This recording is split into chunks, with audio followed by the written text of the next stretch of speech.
The Flemish Noble Child. Sometime around 1505, a painter working in the Flemish tradition captured the face of a child who would go unnamed in the historical record for nearly 5 centuries. The painting itself is a fairly unremarkable example of early 16th century aristocratic devotional art, formal composition, rich fabrics, the careful stillness that wealthy patrons demanded from their portraits. What makes it remarkable is what a medical historian noticed about that face in 1965. The child depicted shows a constellation of physical features that modern clinicians recognize immediately. Almond-shaped eyes with epicanthal folds at their inner corners, a flattened nasal bridge, a small and rounded face, low-set ears, and a slightly open mouth with a protruding tongue. Taken individually, any one of these features could be explained away as artistic convention or individual variation. Taken together, they form a portrait that endocrinologist Lionel Penrose and his contemporaries argued represents the earliest known visual record of what we now call Down syndrome in a European noble context. Down syndrome itself is caused by the presence of a third copy of chromosome 21, a chromosomal event called trisomy 21, which occurs during cell division and results in a distinctive set of physical characteristics and developmental patterns that have existed in human populations throughout recorded history and long before it. The child in this painting lived that history. We do not know their name. We do not know whether they were the son or daughter of a merchant aristocrat, a minor duke, or a family with connections to one of the great Flemish courts. What we know is that someone considered this child worth painting, worth preserving in expensive pigment and formal composition, worth the hours of sitting and the considerable cost of commissioning a professional artist. That alone places this anonymous child in a small and privileged category. Most people born with Down syndrome in 15th and 16th century Europe left no trace in the historical record whatsoever. They died young, often within the first years of life, in an era when even children, without additional health vulnerabilities, faced brutal mortality rates. The ones who survived longer were frequently described in church and court records using the language of the era: innocent, simple, touched, terms that carried no cruelty in their original context, but that mapped onto a broad category of intellectual and developmental difference that we can only partially decode from this distance. This child was painted. That is the entirety of what history preserved. And yet that painting, that single act of artistic documentation, raises a question that haunts the rest of this history. How many royal and noble children with Down syndrome simply never made it into the record at all? Francisco Lezcano, El Niño de Vallecas. Of all the historical figures examined in this video, Francisco Lezcano has the clearest visual record, and that record was made by one of the greatest painters in human history. Diego Velázquez painted Lezcano sometime between 1637 and 1645 as part of a remarkable series of portraits of the court dwarfs employed by Philip IV of Spain. The Spanish royal court of the 17th century maintained a tradition of employing dwarfs, jesters, and what contemporaries called fools as companions and entertainers, a practice common across European courts but taken to unusual heights by the Habsburgs. These individuals were salaried members of the royal household, their names recorded in official payroll documents, their deaths noted in court records. Francisco Lezcano, known as El Niño de Vallecas, the boy from Vallecas, a town near Madrid, was among the most prominently documented. What sets Velázquez's portraits of these court figures apart from virtually every other aristocratic painting of the era is their ruthless visual honesty. Where other royal portraits idealized, smoothed, and elevated their subjects, Velázquez painted what he actually saw. He painted the specific shape of each face, the precise set of each pair of eyes, the exact posture of each body at rest. This is why his portraits of court dwarfs have become some of the most studied images in the history of medicine and disability, because Velázquez's commitment to realistic portraiture accidentally created documents of extraordinary diagnostic value. Medical historians and geneticists who have analyzed the painting of Lezcano identify a set of features entirely consistent with Down syndrome: the epicanthal folds, the flat nasal bridge, the rounded face, the short neck, and crucially, the posture, a characteristic relaxation in the limbs and torso that clinicians associate with the hypotonia or low muscle tone that affects the majority of people with trisomy 21. In the portrait, Lezcano sits, holding playing cards, looking directly out at the viewer with an expression that art historians have described variously as gentle, present, and quietly dignified. Velázquez did not paint him as a curiosity or a spectacle. He painted him as a person. Lezcano's life within the royal household was formalized and documented in the way that only royal employment could ensure. He received a salary. His existence was recorded. He was part of the machinery of the Spanish court in a way that gave him a historical visibility that virtually no other person with Down syndrome from this era possesses. Philip IV's reign lasted from 1621 to 1665, encompassing one of the most turbulent periods in Spanish imperial history: wars, financial crises, territorial losses across Europe. And yet, within the elaborate social world of the Alcázar Palace in Madrid, Francisco Lezcano sat for one of the world's great painters and was preserved in pigment with a care and dignity that most kings of lesser kingdoms never received. The painting now hangs in the Museo del Prado in Madrid, where it has been for generations. His diagnosis remains retrospective and cannot be confirmed with the certainty of a modern clinical assessment. But among all the historical cases examined by researchers working at the intersection of art history and medical history, Lezcano's portrait is consistently cited as one of the most visually compelling pieces of evidence for Down syndrome in pre-modern Europe. The Habsburg inheritance. No royal family in European history has been studied more extensively for its genetic legacy than the Habsburgs. And for good reason. Over roughly 2 centuries of systematic intermarriage, uncles, wedding, nieces, cousins, marrying cousins across generation after generation, the Habsburg dynasty produced what geneticists analyzing their portraits and genealogical records in a 2019 study calculated to be one of the highest inbreeding coefficients ever documented in a human population. The most famous consequence of this was the progressive worsening of mandibular prognathism across the dynasty, the so-called Habsburg jaw, an extreme underbite that became so severe in Charles II of Spain,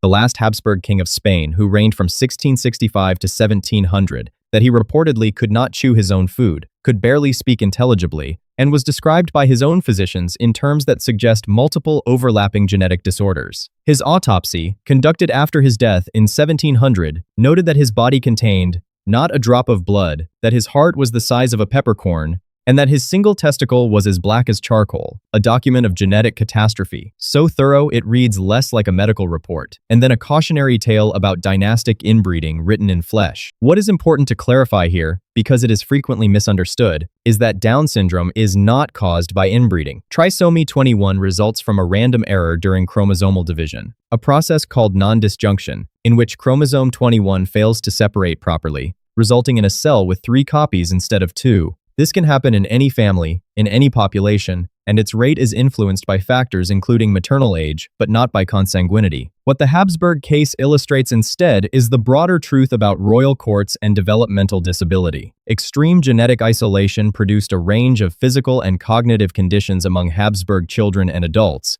and the court machinery that surrounded them was designed to manage, conceal, and ultimately erase the evidence of these conditions from official history. Several short-lived Habsburg infants and children, described in surviving correspondence as having intellectual disabilities or unusual physical features, have been assessed retrospectively by historians. None has been definitively identified as having Down syndrome specifically, but the pattern children born with atypical development, quietly managed by court physicians, absent from official portraiture, dying young, and leaving minimal documentary traces, is consistent across the dynasty and across European royal courts more broadly. The Habsburgs are not in this history because they are confirmed Down syndrome cases. They are in this history because they are the clearest example of how royal courts systematically process developmental difference, and because understanding that system is essential for understanding why the historical record of royal Down syndrome is so fragmentary. Prince John of Great Britain. Prince John was the 6th and youngest child of King George V and Queen Mary, born on July 12, 1905, into the most scrutinized royal family in the world. He was diagnosed with epilepsy that much is confirmed in royal records and family correspondence. Whether he also had Down syndrome or another developmental condition alongside his epilepsy remains a subject of historical debate, with some sources citing Down syndrome and others attributing his developmental differences solely to epilepsy and its neurological effects. What is not debated is what happened to him. From approximately 1916, when John was 11 years old, he was removed from the public life of the royal family almost entirely. He was relocated to Wood Farm, a cottage on the Sandringham estate in Norfolk, where he lived under the dedicated care of his nurse, Charlotte Bill, known to the family as Lala, who became his primary companion and, by most historical accounts, the person who loved him most consistently. His parents visited. The visits were not frequent. His siblings were photographed with him occasionally in early family portraits, and then he simply disappeared from the visual record of the House of Windsor. Queen Mary's letters, portions of which were later published, describe John in terms that historians have characterized as emotionally distanced, reflecting both the Edwardian aristocratic norm of parental restraint and, possibly, something more specific to a family that was acutely conscious of its public image. At a moment when the British monarchy was under extraordinary pressure, World War I, the Russian Revolution, the fall of cousin dynasties across Europe, John died on January 18, 1919, following a severe epileptic seizure. He was 13 years old. The official announcement was brief, to the point of bluntness. He was buried at Sandringham. His death received a fraction of the coverage that even minor royal events received in the press of the era. George V's diary entry for the day noted the death of his son and described it, in a phrase that has haunted historians ever since, as the greatest mercy. The average life expectancy for a child with Down syndrome in 1905 was somewhere between 9 and 12 years, limited primarily by the cardiac defects that affect roughly half of all people with trisomy 21, and for which no surgical intervention existed until the mid-20th century. Whether or not John had Down syndrome specifically, his story is the clearest documented example in British royal history of the system by which a child who did not fit the expected image of royal health and capacity was quietly removed from view and allowed to disappear from the record. The 2003 BBC film, The Lost Prince, brought his story to a wide modern audience for the first time, and the response, the genuine shock that a British prince had lived this way and died this young, illustrated how thoroughly the concealment had worked. The concept of the wholly innocent. Before the modern era, before John Langdon Down described trisomy 21 as a clinical condition in 1866, before chromosomes were understood, before genetics existed as a discipline, European courts and cultures had a framework for understanding people with Down syndrome, and that framework was theological. The term wholly innocent referred to people whose intellectual simplicity was interpreted not as a medical condition, but as a form of spiritual purity. Drawing on the biblical tradition of Matthew 18, verse 3, "Unless you become like little children, you will not enter the kingdom of heaven." Medieval and early modern Christian thought developed a theology of intellectual disability, in which people who could not reason in the conventional sense were understood to be, in some way, closer to God. They could not sin through complex deliberation. They could not scheme or deceive or accumulate the sophisticated moral failures that normal adult cognition made possible. They were innocent in a way that other people were not. This theological category shaped how royal courts documented, treated, and described children and adults who today would be diagnosed with Down syndrome or other intellectual disabilities. Court records across medieval and early modern Europe use the term innocent repeatedly for individuals who seem, from their physical and behavioral descriptions, to have had developmental conditions. This is not merely a historical curiosity. It is the reason that retrospective diagnosis of Down syndrome in royal contexts is so difficult. The documentation that survives does not describe symptoms in anything resembling clinical terms. It describes spiritual status. A child called simple and innocent in a 15th century court record might have had Down syndrome, or autism, or a traumatic brain injury, or might simply have been a slow learner by the standards of his tutors. The language collapses all of these possibilities into a single theological category and offers no further detail. What the wholly innocent framework did provide, in some cases, was a degree of protection. A child understood to be spiritually pure was, in at least some European traditions, considered to be under divine protection, dangerous to harm or neglect. Royal households that might otherwise have found a developmentally disabled child inconvenient could frame their care for that child as an act of piety. How often this translated into genuine care versus how often it was simply rhetorical cover for institutional neglect is impossible to determine from the surviving record. But the framework existed. It was widely understood, and it shaped every aspect of how European royal courts encountered Down syndrome for nearly 1,000 years before anyone had a name for the condition. The science of retrospective diagnosis. Forensic anthropologists working with skeletal remains from medieval royal tombs across Europe have, over the past 3 decades, developed increasingly sophisticated methods for identifying chromosomal conditions from physical remains. Down syndrome leaves markers in bone. The skull in trisomy 21 tends toward brachycephaly, a rounder, broader shape than the population average. The limb bones show characteristic proportions. The pelvis has a distinctive morphology. Dental development follows atypical patterns. These markers are not perfectly diagnostic from skeletal remains alone. They require careful analysis, comparison with population norms, and ideally corroboration from other historical sources, but they are real, and they have allowed researchers to make retrospective assessments of skeletal remains from royal tombs with a degree of confidence that was not possible even 50 years ago. Hungarian royal remains from the Arpad dynasty, which ruled the Kingdom of Hungary from its founding in the late 9th century until 1301, have been subject to exactly this kind of forensic analysis. The Arpads were buried across a number of Hungarian churches and royal sites, and a significant portion of their remains were excavated and studied in the 20th century. At least one set of remains from this dynasty has been noted by forensic researchers to show skeletal features potentially consistent with Down syndrome, though the specific individual and the study confirming this assessment requires verification before it can be stated with the confidence of the other cases in this video. What is significant about this line of research is what it represents for the future of this history. We are at the beginning of an era in which ancient DNA analysis, forensic anthropology, and archival research are converging in ways that will substantially change what we know about genetic conditions in historical populations. Royal tombs are among the best preserved and most extensively documented burial sites in the world. Royal families kept more detailed records than any other social class. The remains of kings and queens and their children are more likely to have survived, more likely to have been formally excavated, and more likely to have been analyzed than those of any other population. This means that as these methods improve, the history of Down syndrome in royal families is going to get significantly more detailed and significantly more populated with specific individuals and dates and names than anything we can document today. The child in the Flemish painting,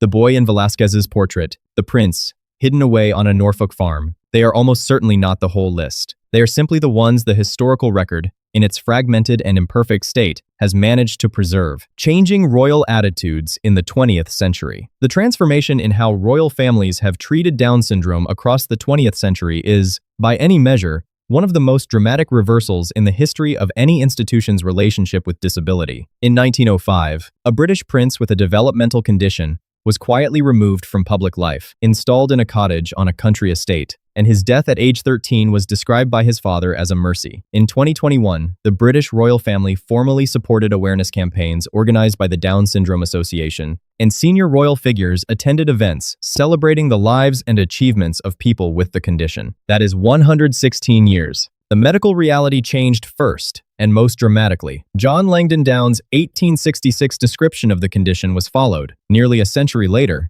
by French geneticist Jérôme Legeune's 1959 discovery that Down syndrome was caused by trisomy 21, the presence of a third copy of chromosome 21. This gave the condition a precise biological explanation for the first time, separating it definitively from the vague category of mental deficiency in which it had been grouped for generations. It also opened the door to understanding the specific medical vulnerabilities that came with it. The cardiac defects that had killed so many children with Down syndrome, including, potentially, Prince John, became surgically treatable through the 1970s and 1980s. Antibiotics addressed the respiratory infections to which people with Down syndrome were particularly susceptible. Educational inclusion programs developed evidence bases, showing that, with support, people with Down syndrome could achieve far more than any previous generation of physicians or educators had assumed possible. The result of these changes, cumulative across 6 decades, is that the average life expectancy for a person with Down syndrome in a developed country today exceeds 60 years compared to the 9 to 12 years that characterize the early 20th century. World Down Syndrome Day is observed annually on March 21st, a date chosen deliberately for its numerical reference to trisomy 21, the 21st chromosome. In Spain, members of extended royal circles have publicly supported Down syndrome advocacy organizations. The contrast with the centuries of concealment that preceded this moment is not subtle. Royal families spent hundreds of years erasing people with Down syndrome from their histories, hiding them in country cottages, omitting them from official portraits, describing their deaths as mercies, building elaborate institutional frameworks to make them invisible. The shift to active public support did not happen because royal families suddenly became more enlightened in isolation. It happened because the broader culture changed, medical science changed, and the political cost of concealment inverted. What had once been a scandal to acknowledge became a scandal to hide. The anonymous child in the Flemish painting, Francisco Lescano sitting with his playing cards in Velázquez's studio, Prince John running across the fields at Sandringham, they lived in the era of erasure. The story of how that era ended is still being written, and the people writing it include, increasingly, people with Down syndrome themselves. If you want to see more, click the video on screen.